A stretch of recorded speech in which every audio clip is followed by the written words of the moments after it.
เรื่องล้อผีจนผีมาเอาคืนตอนที่2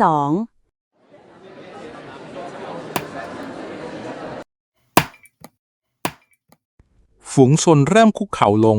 บางคนร้องไห้บางคนกลัวจนขาอ่อนเจ้านวลจันทร์เจ้าใช้นามข้าหาประโยชน์เจ้าหลอกว่าข้าเข้าแต่ข้าไม่เคยเข้าสักครั้งวันนี้ข้ามา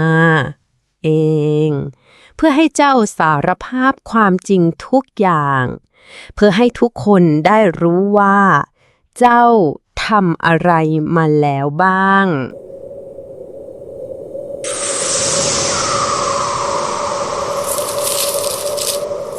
ป้านวลหรือองค์แม่สีที่เข้าร่างเธอเริ่มพูดไม่หยุดเจ้าบอกต้าบัวชุมว่าลูกชายจะเลิกเล่นการพนันถ้าทำบุญ30,000 บาทแต่ความจริงเจ้ารู้ดีว่าเขาไม่เลิกเพราะเจ้าเห็นเขาไปเล่นอยู่ที่คาสิโนเชแดนเงิน30,000 บาทนั้นเข้ากระเป๋าเจ้าป้าบัวชุมขายที่ดินที่มีเพียงผืนเดียวที่เหลือเพื่อเอาเงินมาให้เจ้าตอนนี้เธอไม่มีที่อยู่ต้องนอนอาศัยเพื่อนด้าน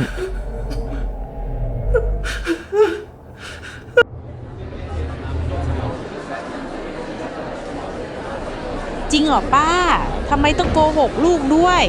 และลุงประสิทธิ์จะบอกว่าจะรักษาเมียของเขาให้หายเก็บเงิน500,000 บาทแต่เจ้ารู้ดีว่า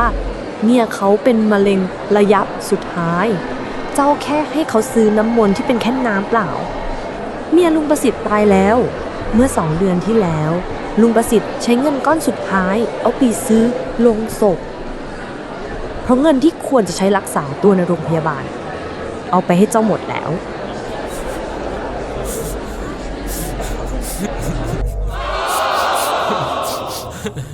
เมียกูถ้าเอาเงินนั้นไปหาหมอจริงๆอาจจะยังไม่ตายป้านวลที่ถูกองค์แม่สีเข้าร่างยังคงพูดต่อไปน้องสาวคนเก่งที่นำเงินมาขอให้รักษาลูกชายที่เป็นโรคออทิสติกเจ้าเก็บเงิน40,000 บาทบอกว่าลูกจะพูดได้ภายใน3 เดือนเจ้าให้เขากินยาที่ซื้อจากร้านขายยาทั่วไปแต่บอกว่าเป็นยาศักดิ์สิทธิ์เด็กไม่ได้ดีขึ้นแต่แย่ลงเพราะกินยาผิดตอนนี้เขาอยู่โรงพยาบาลมหาราชพอไตวายลูกกูทำไมต้องเจอแบบนี้ด้วยคนในฝูงชนเริ่มลุกขึ้นบางคนกำปั้นบางคนร้องด่าโกหกเราทั้งหมดเอาเงินเราไปเท่าไหร่แล้วคิดโกงนี่ใช้ความเชื่อคนเป็นเครื่องมือหาเงินแต่เสียงองค์แม่สียังดังสนั่นกว่าเสียงโกรธของชาวบ้าน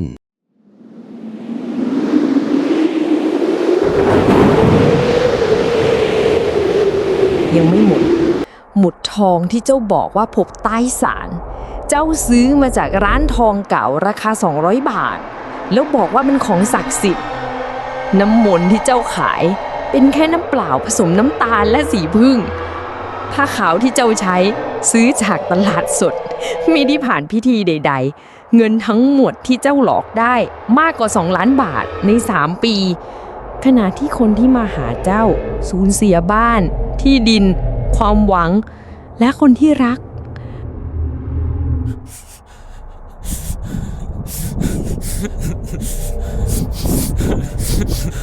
ฝูงชนเงียบไปไม่ใช่เพราะเกรงกลัวแต่เพราะเศร้าใจพวกเขาไม่โกรธป้านวลอีกต่อไปแต่รู้สึกว่าตัวเองโง่เขลาที่เชื่องง่ายๆบางคนร้องไห้บางคนน่าเครียดบางคนผิดหวังข้าไม่โกรธเจ้านวลจันทร์แต่ข้าเศร้าที่เจ้าใช้ความยากลำบากของคนอื่นเป็นเครื่องมือหาเงินข้าเศร้าที่เจ้าทำให้คนหมดศรัทธาในสิ่งศักดิ์สิทธิ์แต่สิ่งที่ข้าเศร้าที่สุดคือเจ้าทำให้คนเหล่านั้นสูญเสียความหวังสุดท้ายเวลาที่พวกเขาควรใช้กับครอบครัวเอาไปวุ่นวายกับเรื่องเหล่านี้จู่ๆป้านวลก็ร้องไห้น้ำตาไหลแต่ไม่ใช่น้ำตาของป้านวลเป็นน้ำตาของนวลจันทร์คนจริงที่ถูกซ่อนไว้ว่า3 ปี ขอโทษ ขอโทษทุกคน ฉันไม่ได้ตั้งใจจะทำร้ายใคร ฉันแค่ไม่มีเงิน ไม่มีที่พึ่ง ธุรกิจล้มละลายหนี้สินท่วมท้น ฉันกลัวฉันตรอก ฉันเห็นคนในหมู่บ้านเชื่อในเรื่องพวกนี้ ฉันและคิดว่าอาจจะช่วยกันได้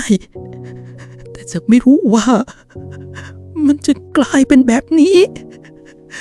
ฉันไม่รู้ว่าคนที่มาหาฉันจะสูญเสียทุกอย่าง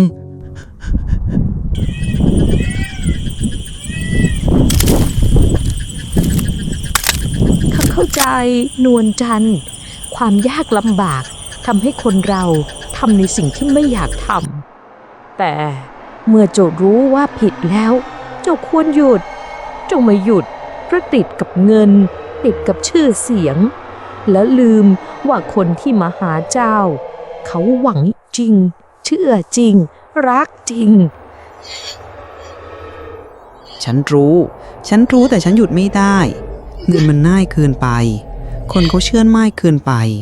ฉันคิดว่าฉันแค่ให้ความหวังแต่ฉันไม่รู้ว่าเมื่อความหวังนั้นเป็นเท็จมันจะทำร้ายคนที่มากแค่ไหน คนในฝูงชนเริ่มเดินออกไปไม่มีใครด่าทอไม่มีใครขู่เข็นพวกเขาเพียงแค่ผิดหวังกับป้านวลแต่ผิดหวังกับตัวเองมากกว่าที่เชื่อง่ายที่หวังมากที่ไม่ใช้สติ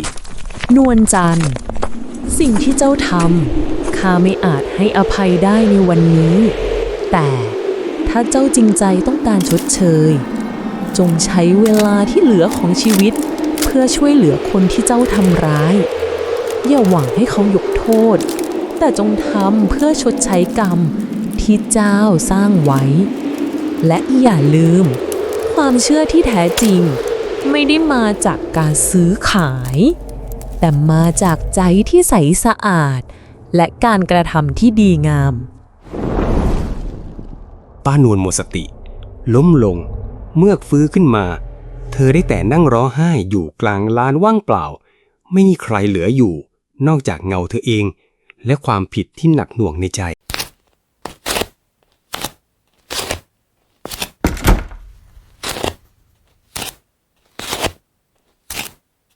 วันรุ่งขึ้นป้านวลหายไปจากหมู่บ้านบางคนบอกว่าเห็นเธอเดินออกไปตั้งแต่เช้ามืดพกเพียงเสื้อผ้าชุดเดียวบางคนบอกว่าเธอไปอยู่ในวัดปฏิบัติธรรมและช่วยเหลือคนยากไร้บางคนบอกว่าเธอไปทำงานในโรงงานเก็บเงินเพื่อใช้คืนคนที่เธอเคยหลอกไม่มีใครรู้แน่ชัดแต่ที่รู้กันดีคือศาลที่เธอเคยตั้งถูกรื้อทิ้งหมู่บ้านห้วยเซิงกลับมาเงียบสงบเหมือนเดิมแต่ความเชื่อของคนในหมู่บ้านเปลี่ยนไปพวกเขาระวังมากขึ้นคิดมากขึ้นและเรียนรู้ว่าความเชื่อที่แท้จริงไม่ได้ซื้อมาด้วยเงิน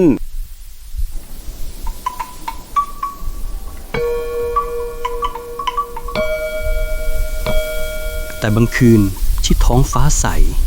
จะมีคนเห็นเงาผู้หญิงในชุดขาวเดินอยู่ตรงที่ศาลเก่าเคยตั้ง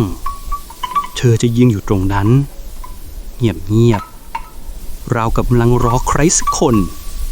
และเสียงที่ได้ยินแผ่วเบาในสายลมขอโทษทุกคนถ้าข้าได้เกิดใหม่ข้าจะไม่ทำแบบนี้อีกข้าจะใช้ชีวิตให้คุ้มค่าข้าจะไม่เอาเปรียบความเชื่อของใครขอโทษจริงๆจบแล้วจ้าโปรดกดไลค์กดแชร์กดติดตามเพื่อเป็นกำลังใจในการทำคลิปครั้งต่อไป